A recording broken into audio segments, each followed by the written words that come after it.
How are you doing, Professor Haywood or Counselor Haywood? I'm not really sure what we called. My name is Justin Paul Curran, and we're going to go through the 5 points of initiative versus referendum. In those 5 points, I'm going to talk about differences, initiatives, referendums, explain how they're created, compare and contrast differences, and then we're going to do pros and cons, and also define how that actually helps the Arizona democracy. I want to start by saying I'm not a lawyer. I am also not from the state of Arizona. So this took me a long time to learn, and that's why I'm loving from this classroom, this area, because all I am is just this simple teacher. I was a soldier for a couple of years, 6 actually, but with that being said, I thought it would be better.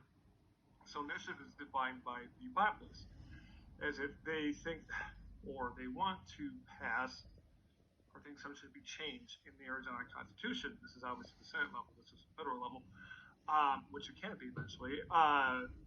They bring it up, and you get enough signatures. I think it's 10% that goes to the council and 50% that go to the government or governor. Sorry. The referendum is if the people in the state legislators, believe that there's possibly a law that they might not believe in or might not be working for their constituents, they could have it voted on by the populace. So kind of checks and balances. How it's created is essentially this. You can just go if you feel like something's going on in your area. Like, for example, I'm in the south side of Chicago, and if I feel like there's something like maybe the police aren't there, I can go, this is Illinois Constitution, which is very similar to Arizona. You can go get enough signatures and you bring it up to Alderman. Alderman goes to the city council goes up. So, I mean, that's an initiative in the state of Illinois is very similar in Arizona. The referendum, how is it created in the state of Arizona is the people in the legislative branch of the state feel like that law is not working for their constituents. They don't think it's actually helping them out. It goes back down. Now the difference is initiative versus referendum. The initiative starts always at the lowest level. By lowest level, I mean the people that support the state, which is us, the voters. And that's how we started, because that's where we get the petitions. That's where we believe in something that needs to be changed, and that change needs to be so impactful that we get enough percentage. I think it was like 10% last time I looked, to get to that level, and then 50%, maybe 15, percent to the governor, and that's how they're both graded. Now, the pros and cons. I don't myself. I haven't seen too many cons, but what I can say for both levels is sometimes if you have too many people in a certain area that want this initiative, and maybe it's not the best for everybody else, and like the surrounding areas, whatever. So that might be a con.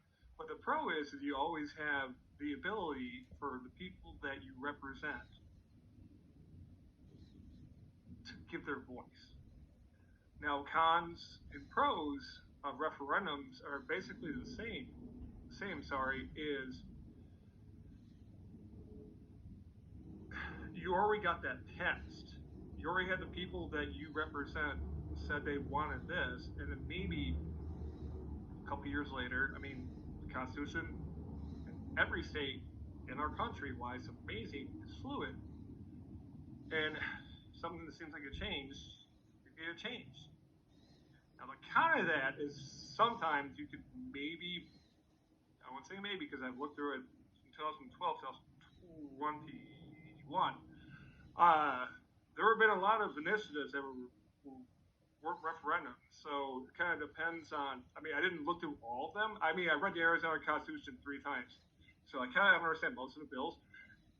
When it comes to like suffrage, which we had in 1914, that's a huge thing. Those are hot words. So you understand like what are you voting on? Like what is so important? Now, sometimes if you are in referendum in your state legislature,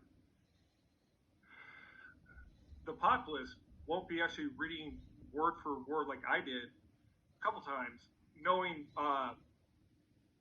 maybe this isn't a big deal. It doesn't sound like it.